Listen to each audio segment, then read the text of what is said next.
Today we have ESHITA Kabra-Davies. ESHITA is the founder of Buy Rotation, the UK's first peer-to-peer fashion rental platform, which encourages users to rent what they need and lend what they don't use frequently. ESHITA founded Buy Rotation as a side hustle in October 2019. Since then, it has been dubbed the Airbnb of fashion rental. The business has collaborated with companies like Net-a-Porter, Bumble, and most recently Airbnb itself. It's safe to say it's officially made a name for itself in the ethical fashion space. But what I find most impressive is the fact that ESHITA and her team have, in such a short period of time, created a community of nearly 500,000 stylish yet environmentally conscious users on the app, or rotators as they're affectionately referred to. Once a side hustle itself, Buy Rotation is now used by some rotators as a tool for their own side hustle, with some of them making enough money from sharing their wardrobe to make mortgage payments or fund their IVF journeys. ESHITA, welcome to the Every Muse podcast. I've been following your journey for such a long time and I'm so thrilled to have you. Thank you so much for having me. I wanted to start with your background because I think we're all a product of the sort of cultures that we've been seeped in. And I know that you have such a rich and diverse background yourself. I think you were born in Rajasthan in India, and then you moved to Singapore when you were really young, and then to London for university. And I wanted to ask, how do you think your background has shaped you and all the cultures that you've been seeped in? I think it's made me very, globalized. I think very much about, how even the business that I've founded and run today needs to be a global entity. But at the same time, having, met so many people of various backgrounds, we're talking about, socioeconomic, cultural, professional. Yeah. It's just been really interesting kind of seeing and meeting people from all walks of life. And I think that's also made me think a lot about local communities. Mm. So the way that we approach community, which is our North Star at Buy Rotation, is really very global. So we think big, we think global, but we kind of tailor it for all our local communities, be that city specific or be that even user persona specific. We've mapped out all the different kinds of people that use Buy Rotation, and we've tailor-made our messaging and our marketing to each one of those groups. So yeah, I think it's a really big part of who I am, and I call myself a third culture kid. TCK as they refer to. I think there's definitely like a community of us who sees the world maybe in a very different perspective. We don't really see each other, based on things like gender and race. We kind of think ourselves as very international, I suppose. I love that, global. And your parents were entrepreneurs, I heard. Is that what inspired you to kind of go off and start your own journey? It must be that, because when I was young, I remember at the breakfast table, my dad would tell us stories about his, how much he, struggled when he was, in his early 20s, studying for his CA. So it's kind of like your accounting degree or whatever. Really trying to make it from, I suppose, rags to now where he is, which is, I would say he's doing very well for himself. And he'd tell us about, all these sort of street smart skills that he picked up. Sunday life lessons. Yeah, he actually called it life learning skills, LLS. And we used to find them so annoying. Every Sunday would be like, we just want to go rollerblading with our friends. Like, we just want to go and like play hide and seek, we just want to go to the playground. But it's so funny because these things are actually coming back to me now. Yeah. Now when I'm actually on this founder journey. And it's interesting because entrepreneurship back in the day wasn't that glamorized as it is today, Back in the day, it was just like, I just want to provide for my family at my own terms, because the corporate ladder is not very conducive to my background and where I'm from. And that's why I think my dad did it. He didn't do it because you get to call yourself a founder, you get to be on a podcast series or whatever, He did it as a means to an end. Yeah. But I see it, I saw the way that he kind of brought, bread to the table, and it was very inspiring. I love that. And he must be so proud to see you recently just got invited to Downing Street to talk about your own founder journey, which is incredible, by the way. Congratulations. Thank you. and I saw that you posted about it. And I'm going to read a little bit of what you said because it really struck me and I wanted to reference it on this podcast. So you said, as a first-generation immigrant in the United Kingdom, building my own network, world, and life here in this country, in a country and industry where things you cannot control, such as where you were born and to whom you were born, can sometimes be of high value, I am incredibly proud of being self-made without selling out. And the reason that struck me is that last part where you said being self-made without selling out, because you see it all the time. You see people that are sort of playing the game, so to speak, and, you know, getting to where they need to. And I've always, something in me recoils, you know, when I'm having to do that, when I'm having to be inauthentic to what I value and how I'm feeling. To see someone do it, and not do it in the way that you have, which I think is remarkable.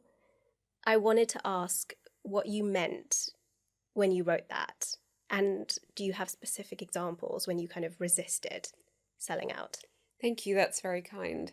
It's just one of those things where, especially we're a consumer-facing business, so a lot of it is dependent on the mood and what's hot and what's not and what's trending with the consumer, who can be very flighty, right? And especially with social media, there's so many trends and fads happening all the time. But we're so careful to ensure that we always consider circularity and sustainability with every business partnership that we do, any marketing that we do as well. It always has to be very mindful of the fact that our core mission is to transform consumption for good. Yeah. So there's so many ways that we could have sold out, you know, through brand partnerships with fast fashion companies, for example, or myself, you know, when networking with people in the industry, you know, I could have completely leaned into, you know, being more of a fashion person, you know, kind of trying to fit in with the regular set that you'd see within the fashion industry. But it just didn't really fit right with me. You know, even things like, you know, being a female founder, I think that's so commoditized these days. Like, everyone is talking about their girl boss journey on an Instagram and social media channels, and I just knew it's not really for me. It didn't feel very authentic. It was obviously playing to the algorithm, you know, people crying on, you know, and filming these videos about, oh my, you know, my life is so difficult as a founder. But, you know, for me, I'm like, to be a founder, I mean, that's such a, you know, that's such an honor. You should be so grateful that people want to buy your product and actually support you as a founder. So for me, I've always kind of seen it as sort of, I don't know, I think things like building your reputation, that's like you have to think of it from a long game. Yeah. You know, you don't have to think of it just for, I really need to have sales for this quarter, so let me go and throw away all of our values and our mission and things that are actually true and authentic to me just for that short term, you know, moment or whatever. So I think I've been very, very careful because these things do follow you around. You know, your reputation does follow you around. And as I said, I'm a first generation immigrant. So for me, I'm really building from scratch. And I think it's so important for the other generations that I get to have in this country and globally that we set like a good precedent and a good name. I think that is because you've got such strong conviction in By Rotation and what it stands for. And I think that maybe, you know, people, like you said, have, you know, they just want to be a founder or have the tag or create something and then get a blue make tick. money, really. Yeah, exactly. And when you don't have such a strong conviction behind what you're trying to do, it's easy to sell out. Yeah, and to sort of go with whatever's happening around you, join in the fad and the hype. And yeah, I think I was asked actually at 10 Downing Street, one of the questions was on the panel for me was, how do you get the self-confidence? Yeah. And I think for me, upon reflection, it's really just come from, if I'm not going to support myself, who is? Yeah. You know, if I'm not going to back myself, then who is? And I think that probably comes from a very underdog mentality. You know, I grew up in Singapore, which, you know, while it does have people from it's a very multicultural society, you know, I would say when I was growing up, it was still, you could still feel quite a bit of racism. And then I was born as a middle child who's often ignored. I was born as a second daughter, you know, I have a younger brother, and obviously I'm from Rajasthan, which is known for having a very high rate of female infanticide. So, you know, I wasn't like the star child or baby when I was born either. So I always kind of felt like I just have to do my own thing. You know, I have to make it, because if I don't, then, you know, no one's going to really care. So it's up to me. I can have, if I really want to be someone, I have to back myself. Yeah. And I think that's probably where the self-confidence comes from. But more practically speaking, I think things like really figuring out your strengths and weaknesses and kind of, honing into your strengths and finding and filling the gaps for your weaknesses by finding the right tribe around you. That's what really has worked for biorotation and myself. But yeah, it's just so important, I think, for me to be authentic, because biorotation to me feels like my life mission. I'm not just here for like a quick buck and an exit. That tracks, because for this podcast, I've done a fair bit of research and listened to podcasts of yours, like ranging back like 2 years or something. And oh, that's great. I love it when people know. I guess what your mission is and your answers and all of that. There's like a consistent thread through all of that, and I can see it now as well. Like it feels like you are an ever-evolving person, but still the same, true to your core ethos. I'd say so. I mean, we've seen a graveyard of other fashion rental players, our peers, and I think a lot of them have kind of, gone with the wind. It's sort of like, oh, this is cool right now, let's do this. It's cool to do B2B, it's cool to do B2C. Yeah. And we were always like, no, peer-to-peer is the model that makes the most sense, because the whole point is that there's too much stuff and we need to share it. So it's about the sharing economy. So we never went down any pandemic pivots or whatever. We've been very, very clear. And I've always had that sort of vision in my mind, which is I want this to be the sharing economy for lifestyle premium products, even beyond fashion at some stage. So that's always been very clear to me. And yeah, it's come at a cost, when it comes to things like fundraising. If you're saying, oh, we're only going to do one type of revenue stream, which is peer-to-peer rentals, then maybe your target addressable market is much smaller, and therefore you don't actually get to raise as much funds as you want. So, there's been a lot of things that I would say we've compromised on that we've missed out on just because we won't compromise on our values and our mission. But I think it's actually, we've come out the other side 5 years into biorotation and this journey, kind of proving ourselves right, because we've seen how all of these other sort of fads didn't quite work out. So you have to stick with your guns, even if it might not be cool and sexy.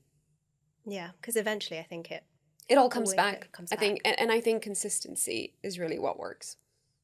How did you, I know some people have heard this already, but I want, for people that haven't heard about it, how did you come up with the idea for biorotation? God. So it's really from a very first world problem. So I grew up in Singapore, as you mentioned, which is a very consumerist society. Our national hobbies are shopping and eating. I was great at shopping. And so pretty much a shopaholic growing up. And I remember when I was planning my honeymoon, so I had this corporate job. The last thing I did was I worked at a hedge fund, an American one. And I was planning my outfits for the trip, as you do. I had the spreadsheet open, all this itinerary, the matching outfit with it. And I thought it could be so cool to, wear nice outfits and maybe rent them from other, like rent really nice, elaborate, designer, fancy ones, because it's a trip of a lifetime. So I started doing some research, and I just saw there was like a huge amount. No, there was a lack. Sorry. All the words are all in my brain there. It's early. Oh no! I've been out to late night again. That's why. Friends in town. So and I just saw that there was a lack of fashion rental solutions in the UK and even Europe for that matter. So you have other players like Rent the Runway, which is now a listed company. You've got Y Closet in China, which has since closed down. Fly Robe in India, which also has closed down. Style Theory in Singapore, which I think still exists, but something that they have in common, all of these players who are kind of well known in their countries or even globally, is that they're all very inventory heavy solutions that are subscription business models. So they had very dated items when I checked their platforms. They weren't things that I would want to wear on a beautiful holiday with my husband. And so I decided it would be so cool to maybe rent from women directly. But it's weird to message someone on social media and say, hey, can I borrow your dress? I'll pay you, So that's when this idea... Weirdo. Exactly. And they'd be like, I got a weird stalker who really wants to wear my clothes. Yeah. So this idea sort of started, kind of brewing in my head, and I had done all this sort of market research on my holiday itinerary spreadsheet. And then I went on my honeymoon, which was in Rajasthan in India, where I was born, because, I hadn't been back in like 14 years, and I wanted to reconnect with my roots. And that's when I witnessed a lot of textile waste. Mhm. So 2 hours away from where I was born, 2 hours away from Udaipur, which is where I was born. It's like a town. You wouldn't really go there otherwise. There's no reason as a tourist to go there. I just saw a lot of textile waste, even in my hometown, and I just couldn't help but feel that I was part of this problem because I too had bought new clothes that I'm not sure I loved, and I probably wouldn't wear at least 30 times. That's like the optimum amount of times you should wear a piece of clothing. And about 90% of donations that we give to Oxfam and other charities, they all end up in African and Asian landfills, so including India. And I just felt like, okay, well, I'm actually part of the problem living in the Western world, abusing like my home country and sending back all this stuff that I don't really want and leaving it to them to deal with it. So that's when I came back to that idea of, a circular sharing economy, like a community business model of sharing fashion with each other. And that, what you said about, it would be weird just to reach out to someone and say, hey, can I just rent your clothes?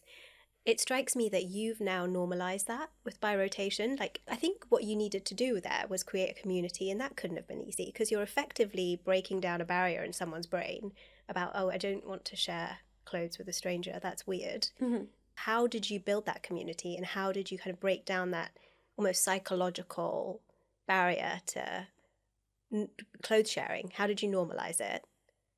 Because I think that's probably, and as I said in the intro, I think that's probably the thing that strikes me most about your business is how you created a tool for it, but you also made clothes sharing cool.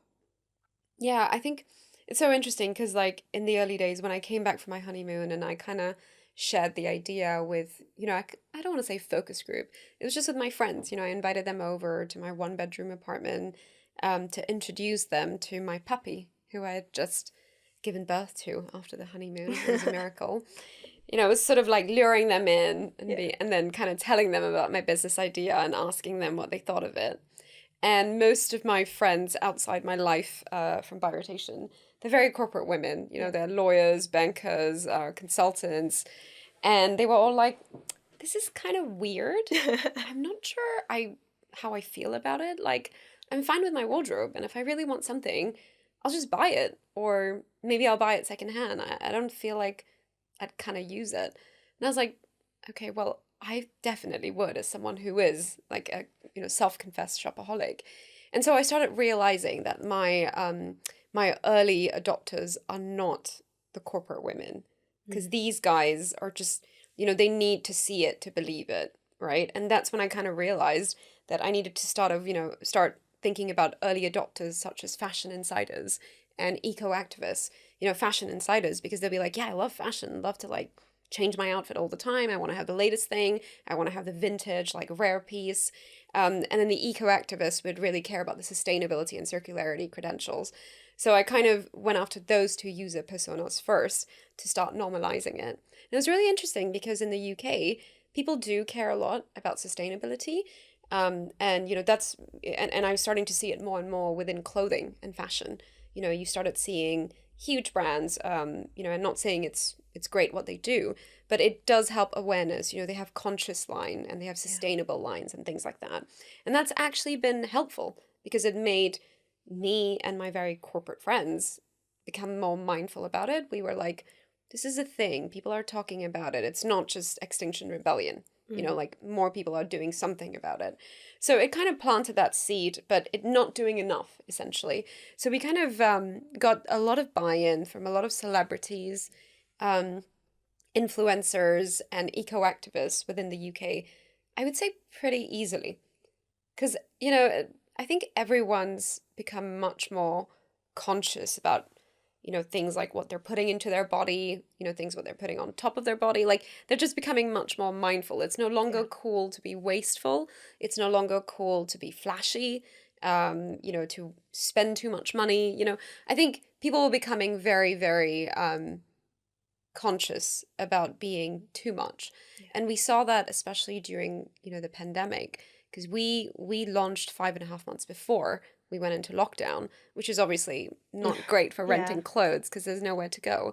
But it's actually really great because in a way we had a captive audience. So we could really educate them on the benefits of sharing rather than buying mindlessly. So it was actually a very good time for education. We basically spent the 16 months of that just getting people to realize why it makes a lot of sense, and how a lot of well-known people like Stacey Dooley and Laura Whitmore. By the way, I didn't know any of these people because I'm not British. And I was like, I don't know who this is. I met Stacey and I didn't know who she was, for example. I love that. She must have loved that. Yeah, she was like, oh, this is cute. This like cute Indian girl has no idea who I am. That's a good thing. Yeah. She FaceTimed me and I was like, I don't know who you are. But that's great. My team said we should definitely do stuff with you. So it was really great. We had great buy-in. And I mean, there's so many reasons to support this business as well, right? It's sustainable, it's circular, it's community-oriented, it's female-founded, it's mostly female-run, it's owned by a woman of color. So I think there was a lot of reasons that people saw, and it's fun, it's fashion, it's so great and topical. So I think there was a lot of like great buy-ins that we got very quickly from early adopters. And then soon, my banker lawyer friends are all like, Isha, this is everywhere. You're everywhere. Like my cool friends in marketing are talking about you and they dress the best. So next thing you know, everyone is, I would say now our top customers are very corporate women, and people are lending out things like their Birkin bags on the app. I saw. It's amazing. Yeah. And actually, when I told people I was interviewing you, they were like, we use by rotation. It's That's amazing. So cool. Yeah. I'm so happy. Yeah. So you've created something incredible. Thank you. It's funny. I was at this pub like a few months ago, maybe in like April, in my husband's town, like a village town, which is, I would say, very old school. Let's just put it that way. It's giving Midsummer Murders, okay, which I love. And a woman complimented me on my outfit randomly. And I said, oh, thank you. You can rent it on by rotation. And she's like, oh, yeah, I know that thing. And I was like, oh, cool, the app. And she's like, yeah, I have it. And I was like, it's my app. It's my company. And she's like, no way. And that was so cool because, the middle of nowhere. The middle of nowhere, basically. Yeah. And that was, that's when I was like, I think we're getting there. Love it. And the fact that you started this as a side hustle whilst you were working a career in investment management, I think you were doing, that couldn't have been easy because, I mean, I know corporate hours, ESHITA, and that feels like intense. So it was more trading hours. Okay. But again, also very intense because early hours and kind of earlier end, but there's still a lot to do even after. But I used my evenings to actually go for a lot of networking events within the fashion and sustainability circles because I didn't really know anyone in that space. My world has been very corporate, and I think I probably knew like 5 British people. So, and the fashion industry is very British. It's very English, I would say it's becoming more diverse, but it's still very white. And like closed off, right? Yeah, exactly. So I had to like really go out there on my own. I would go to networking events. I'd go to panel talks. I'd sit on the front row. I had to always ask a question right after the panel was over. Kind of really put myself out there and be like, is this really something I want to do? So I had to kind of have it as a side hustle because I needed the confidence to know that this was going to be worth the opportunity cost and also something that I would, personally feel happy to do with my life. Yeah. And when did you have that proof of concept? Like, at what point were you like, this is working? I think I'm going to quit my job. Because that's pretty daunting. I think you were like 6.5 years into your career. Yeah. I had some qualitative and quantitative metrics that I wanted, milestones, let's say, that I wanted to hit before I seriously considered it. So, it was things like doing a certain amount of transactions and also not within London itself. So we started seeing people rotate intercity, like, strangers that I never knew of. I think there was one that was Northampton to Manchester or something. And I was like, I don't even know where Northampton is. This is great, Yeah. And it was women that I had no connection to because it was very important that it can't just be my friends using the platform to like help bump up the numbers. I know a lot of people do that in the early days when they write books and they're like, buy my book, my parents bought 10,000 books of mine, I'm now Amazon's top bestseller or something. That's not really my vibe. I really needed to know. And I just really needed to know that it was actually something that would be worth giving all this up, because I had a good thing going on. Sometimes people, pivot and things because they're very unhappy where they are, which you should do. You need to take action if you're not happy where you are. But I would say for me, that wasn't what was going on. I just felt like what I had in my career was not enough. There was something missing. A life calling, a life purpose was missing. And that's why I wanted to try this out on the side. And when I started seeing all these proof points, we ended up being in the Guardian newspaper print with Lucy Siegel, who's a very well-respected journalist who's been writing about sustainability and the fashion industry for over 20 years. When we started being referenced in those newspapers within 6 months, I was like, I think we're just on the precipice of something really big happening. It's not a fad, it's actually a movement, and we can be here because there's a complete gap in the market. That's when I started having more confidence. And then the app was out because I was using my salary to fund the app development, because we had a beta platform for all the sort of other transactions that we were just trialing. So when the app was out and it looked amazing and we were being picked up in like the Business of Fashion, Forbes, all of that, that's when I was like, I think I have to quit when this article comes out about our launch, because it no longer fits in with what I'm doing and compliance. I had already told compliance that I had founded a company privately, but when my photo was going to be on all this press, I was like, I think it's time to quit because I will get into trouble, and I haven't told my manager about what I'm doing on the side.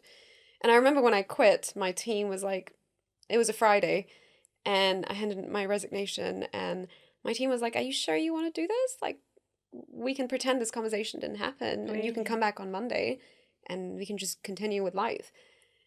And I was like, no, I have to do this.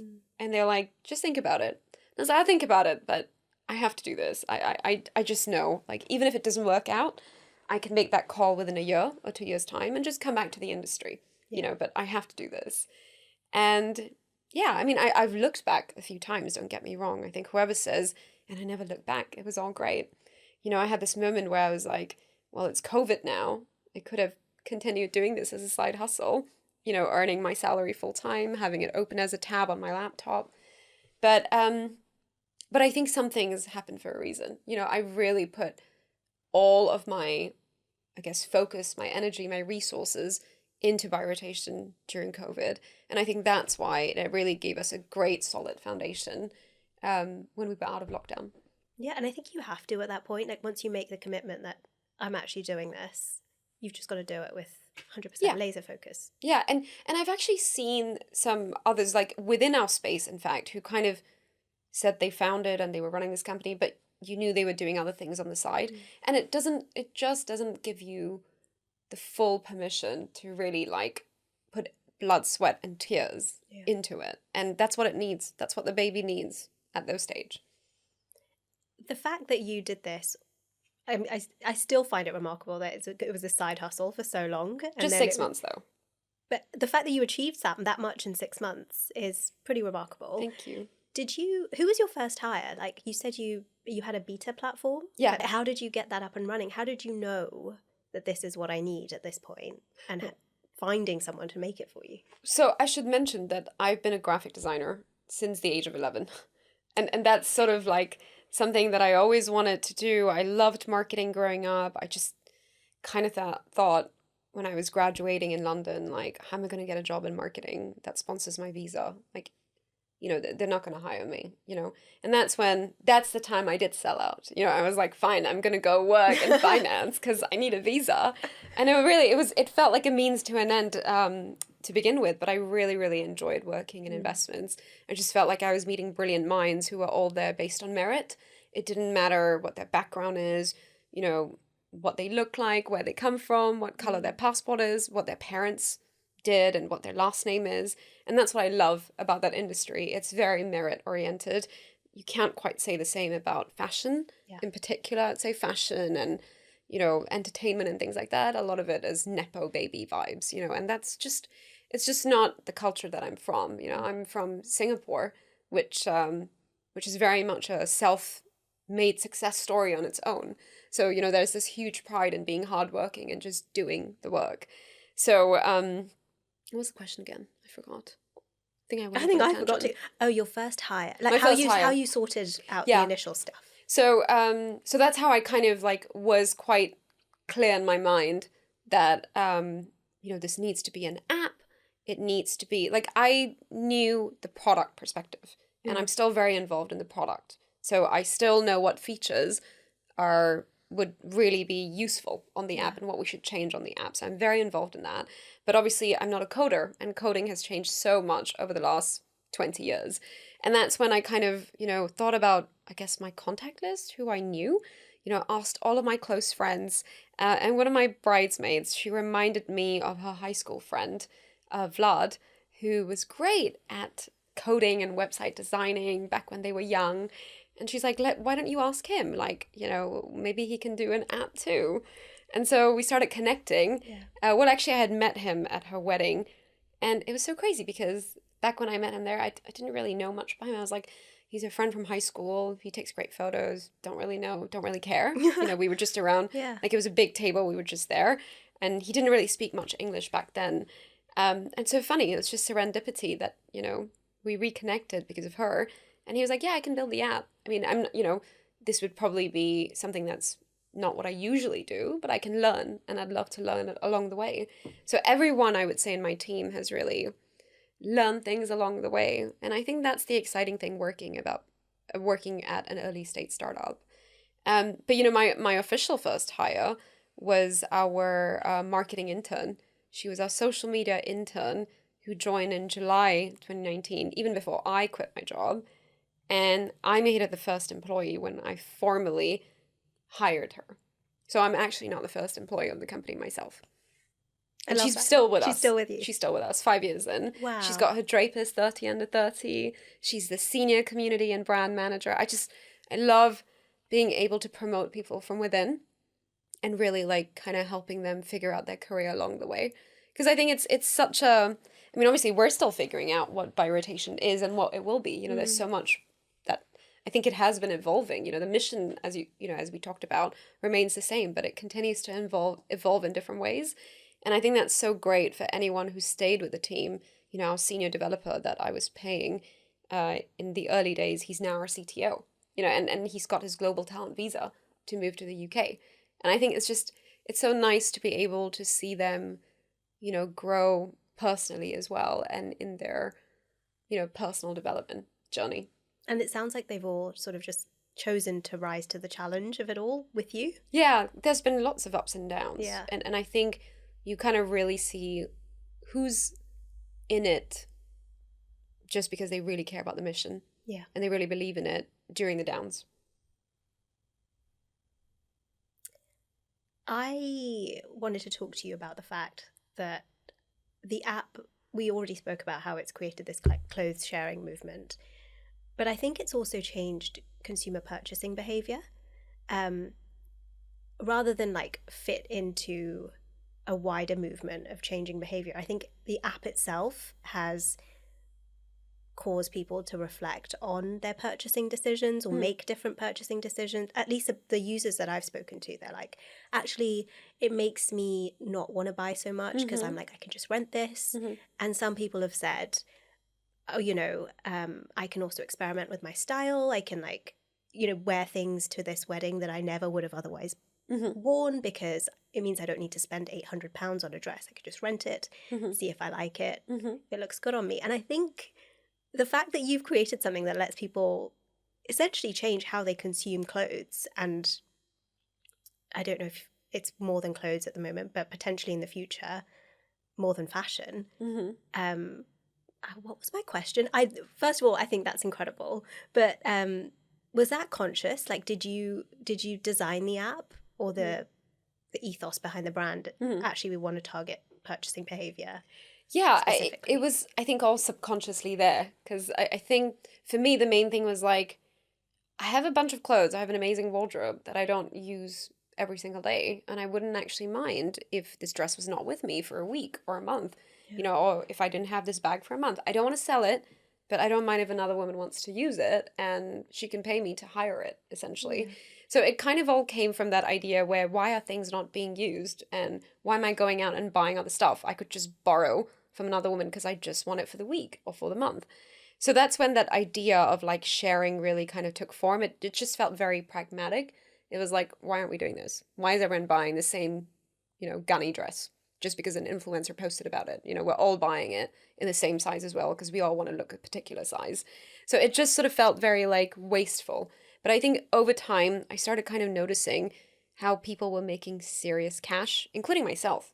In the early days, not so much anymore, me. I'm not a top lender anymore. There's some people making over £100,000 on the app. Incredible. And it was really cool to see that it was catching like wildfire. People were making like 10x on like a Rixo dress.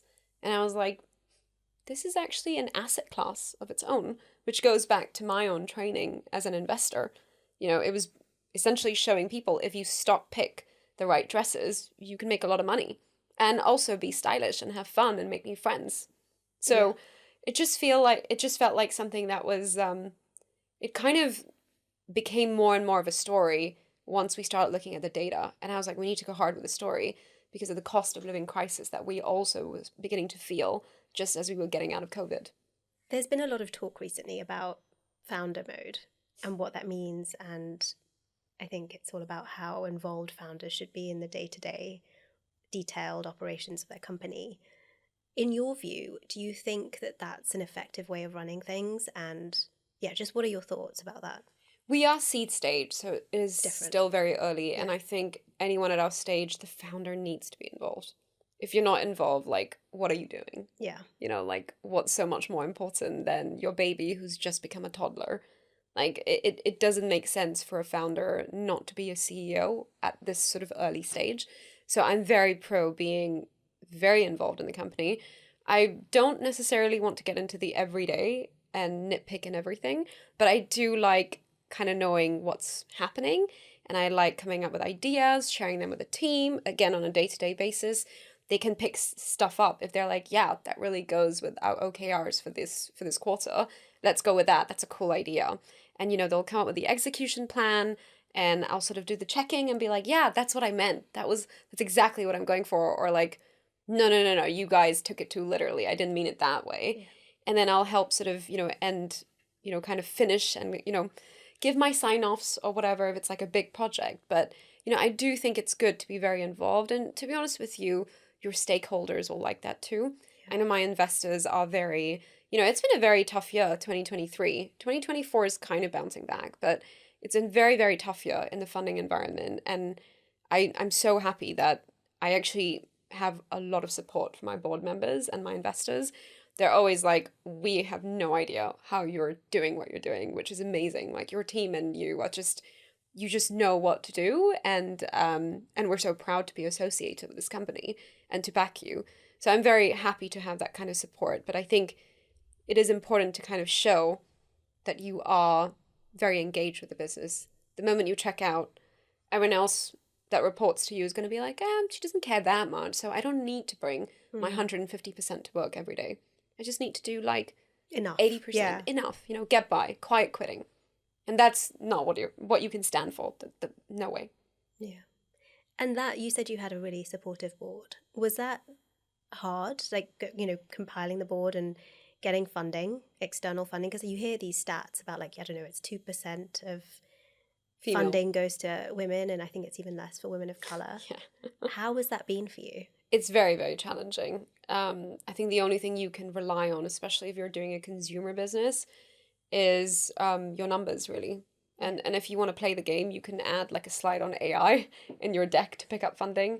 It's not really my style. But that's what I mean. It's very, I'd say it's been very tricky, 2023. 2024, it's improving a bit. But I think unfortunately the industry is just not really ready to walk the walk when it comes to all these sort of, we need to back more female founder, all these LinkedIn posts. There's a lot of lip service. It's not actually being regulated and it's not being enforced. And it's something that I actually mentioned to 10 Downing Street when we had the panel discussion, which is just that you know, it's kind of like greenwashing, right? It's like a company saying, yeah, we really care about sustainability and we're going to start doing more for it. You know, we're going to start doing research around it and all of that. But they don't just actually want to use the money and the resources they have to just deploy capital towards sustainability or towards actually writing tickets to female-founded businesses. They just don't. They'd rather, you know, use their time to do female founder office hours or mentorship programs or pay like mentors to train you. And you're like, why are you paying these mentors? Just give money to, you know, fund women. Like, why are you giving this money to mentors who probably haven't really achieved or exited a business and aren't really fit to mentor these females anyway? So I don't know. I just feel I'm quite cynical about this industry when it comes to all this we need to fund more women stuff. I'm like, you know what? Just work on your numbers and find your tribe of investors who see the vision and the mission, you know, get them really excited about your product and they'll back you. They'll back you not because you're a female, not because they need to tell everyone that they backed a woman of color or a woman. By rotation is so sort of organically self-sufficient in that sense that any investor would just look at that and be like, well, it's already growing itself. It doesn't really need, from what I can see, it's not reliant on external funding because it, like we said, it's just a movement and it's organically growing itself. We enjoy a lot of network effects because it is a social network. Yeah. So it's been, I mean, touch wood, it's been great. I'll say the growth this entire year has been completely organic. We spent nothing on any kind of advertising or marketing. And yeah, and I think that's really a testament to community, again, which I mentioned is our North Star. You know, you've got people telling you just organically that I use the app, I love the app, I made this much on the app. It's like an interesting story to tell. And when you're interesting, people, you know, are very attracted to you without kind of you having to put on a show and spend loads of money on marketing and campaigns. What would you say has been one of the most rewarding parts of founding and running By Rotation? When I learned that a woman had successfully funded her IVF journey through renting out her dresses, that made me feel like this is so much more than brands and fashion. And actually for me, I'd say very quickly, I think within a matter of a year and a half or 2 years, and especially because of COVID, I kind of realized that I don't really care so much about designer brands and fashion. Like, I'm done. I'm sick of them. I think this is so much more cool that it's about the connections that people are forming on the app. I think that's powerful. That's a really great moat that no other competitor can even, you know, come close to, no matter how much money they get by funding and by throwing into building an amazing, pretty app that's completely copying us. It's all about the connections, and that's something that is very, very hard to emulate. So yeah, I think for me, the community stories are the ones that stand out the most. I guess the second thing would be just the fact that we've completely, you know, we've made an alternative asset class. You know, it's dresses, not even Chanel and Birkin bags. It's just your dress that you bought for £250 that you can rent out 10 times and make, you know, like £1,000 exactly.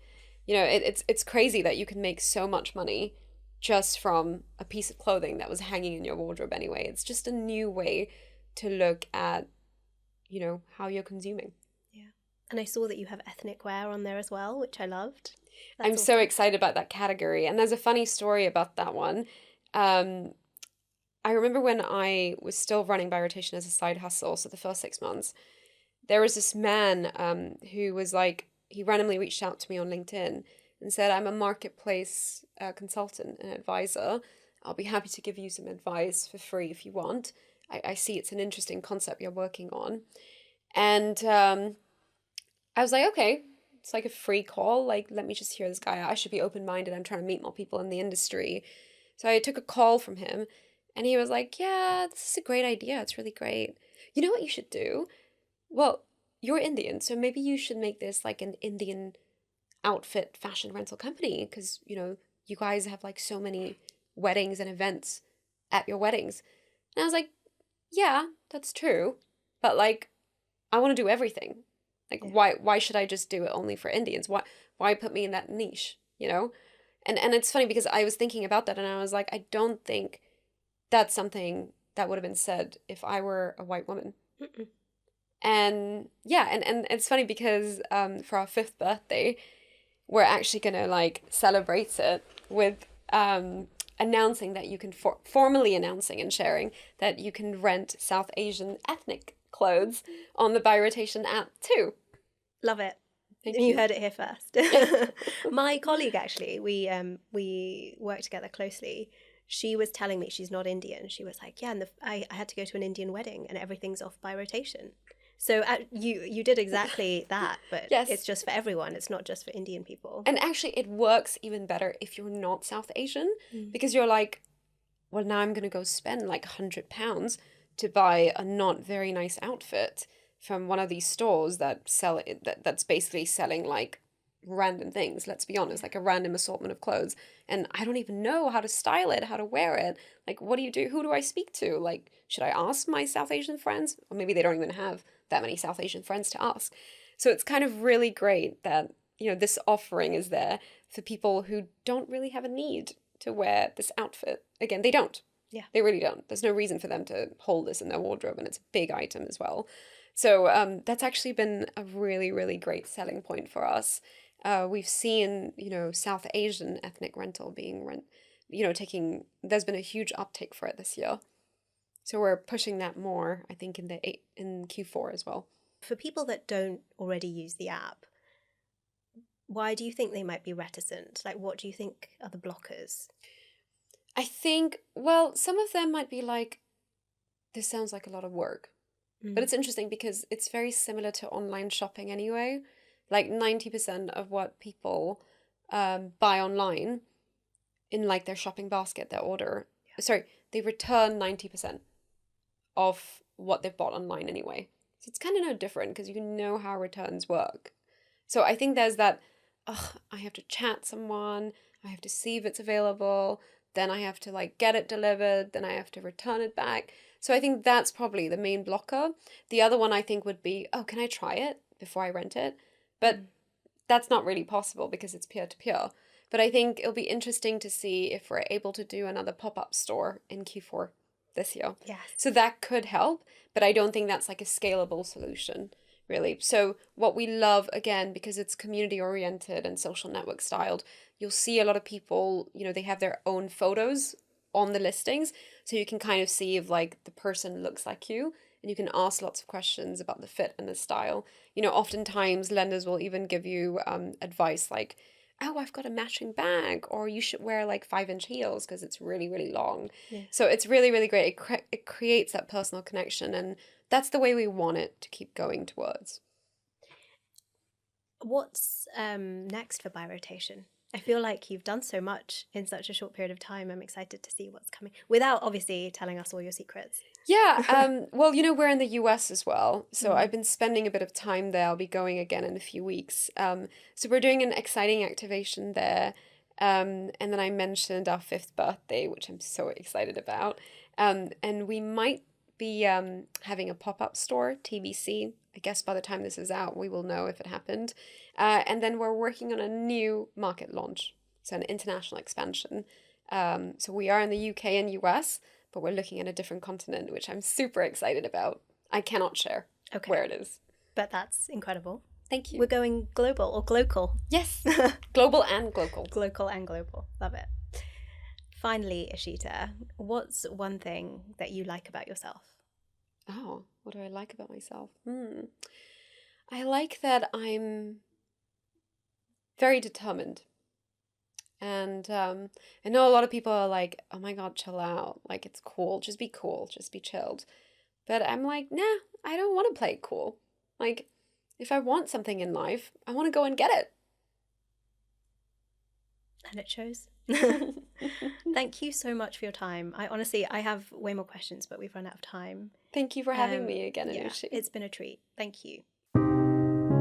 Wherever you're watching or listening to this podcast, please do like, subscribe and follow so you can get updates. But it also means so much to me, and it makes a real difference to the episodes and the guests that we can bring on. Thank you.